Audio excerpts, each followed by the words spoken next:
Bom dia, seja bem-vindo. Acontece Agora está começando, trazendo destaques do Brasil e do mundo desta terça-feira para você. A Polícia Federal iniciou hoje a Operação Mais Valia, que é um desdobramento de uma outra operação que em agosto de 2020 afastou do cargo o então governador Wilson Witzel. Desta vez, desembargadores do Tribunal Regional do Trabalho do Rio e empresários são investigados. Até o momento, 2 presos ainda sem identificação já tinham sido levados para a sede da Polícia Federal do Rio. O Ministério Público Federal apura o pagamento de vantagens indevidas a magistrados que, em contrapartida, teriam beneficiado os integrantes do esquema criminoso supostamente instalado no governo Witzel. E o governo paulista estuda medidas para endurecer as restrições em meio à alta dos casos de coronavírus e da ocupação dos leitos dos hospitais. A mudança no perfil de internados com Covid também tem a ver com esse cenário. Em julho do ano passado, no pico da pandemia, havia mais idosos ocupando os leitos. Hoje, as pessoas de 30 a 50 anos de idade representam 60% dos novos pacientes e eles exigem um maior tempo de UTI. A nova característica dos doentes, que está sendo monitorada com apreensão, faz parte dos estudos do governo de São Paulo, que vê a curva do número de internações aumentar sem parar. Na semana passada, foram 15% a mais do que no auge da Covid-19 em julho do ano passado. Segundo o governo de São Paulo, são motivos suficientes para, se for necessário, aumentar as restrições. Os hospitais estão sobrecarregados e, segundo os médicos, não deverá demorar muito para a taxa de ocupação das UTIs chegar a 100%. E agora vamos para a previsão do tempo. O alerta é para o norte do país. Tem chuva forte hoje. Vamos ver como fica o tempo nesta terça-feira em todo o Brasil. Nesta terça-feira, muitas áreas de instabilidade vão continuar ativas sobre o Brasil. A chuva ainda acontece de forma forte e volumosa a qualquer hora, especialmente no sul do Maranhão e do Piauí, no Tocantins e desde áreas do norte de Mato Grosso e oeste de Goiás até grande parte das outras áreas do norte do Brasil, inclusive nas capitais Macapá e também na região de Manaus. As pancadas também serão frequentes intercalando alguns períodos de sol no norte do estado do Ceará, na região de Teresina, na região de Belém e também sobre áreas da região sul, especialmente nas divisas entre os estados de Santa Catarina e Rio Grande do Sul.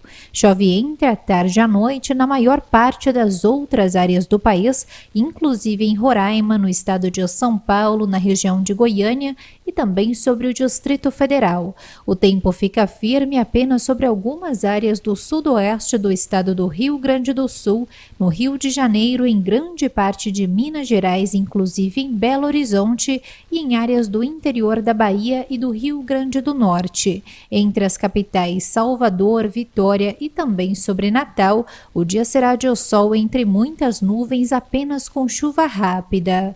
A mínima prevista em São Paulo é de 20 graus e faz 21 graus pela manhã no Rio de Janeiro. A temperatura máxima chega aos 29 graus em Brasília, faz 34 graus na capital fluminense e 33 graus em Porto Alegre.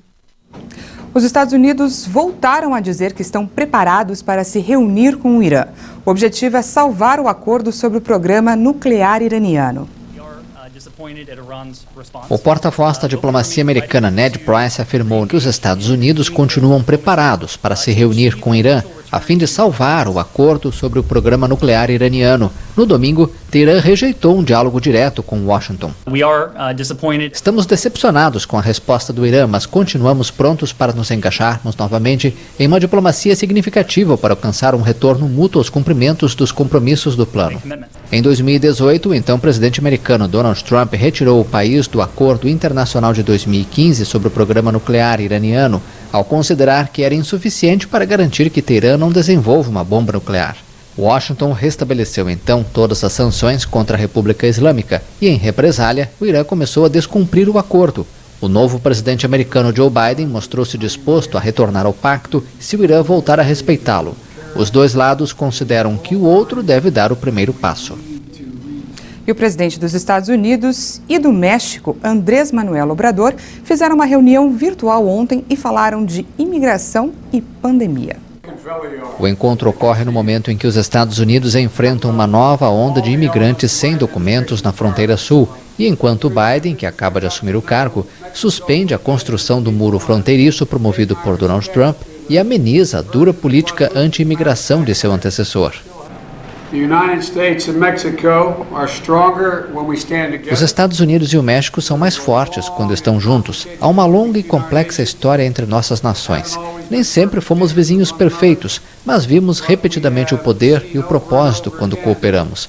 E ficamos mais seguros quando trabalhamos juntos, seja para enfrentar os desafios de nossa fronteira comum ou para controlar a pandemia.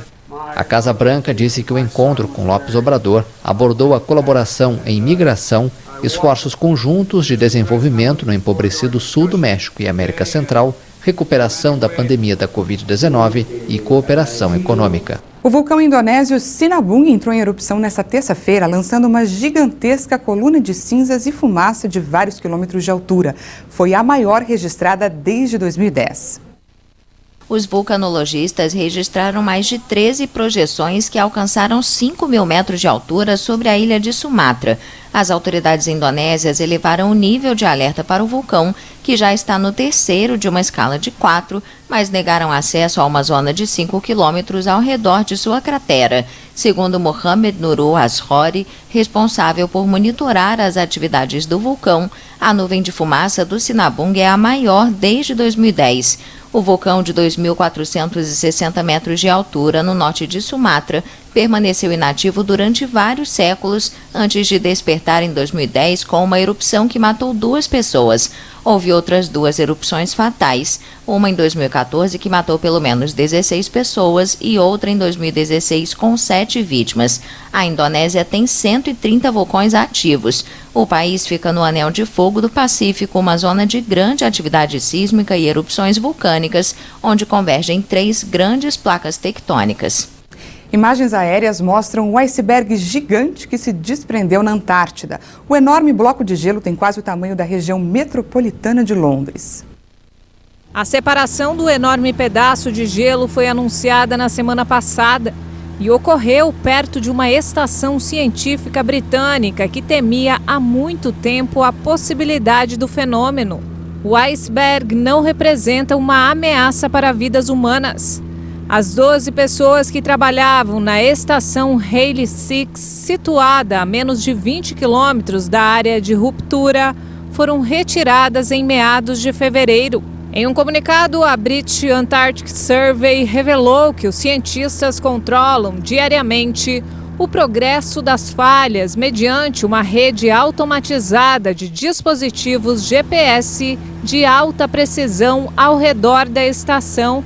Esses dados, que foram enviados para a Universidade de Cambridge para análise, permitiram dar o alerta sem que ninguém estivesse no local. Vários cenários são possíveis nos próximos meses. Ou o iceberg se afasta ou encalha. Impressionante, né? O Acontece Agora fica por aqui, mas a gente se encontra de novo daqui a pouquinho. Às 11 horas eu volto para falar sobre as mudanças no imposto de renda desse ano. É em menos de 1 hora e eu te espero.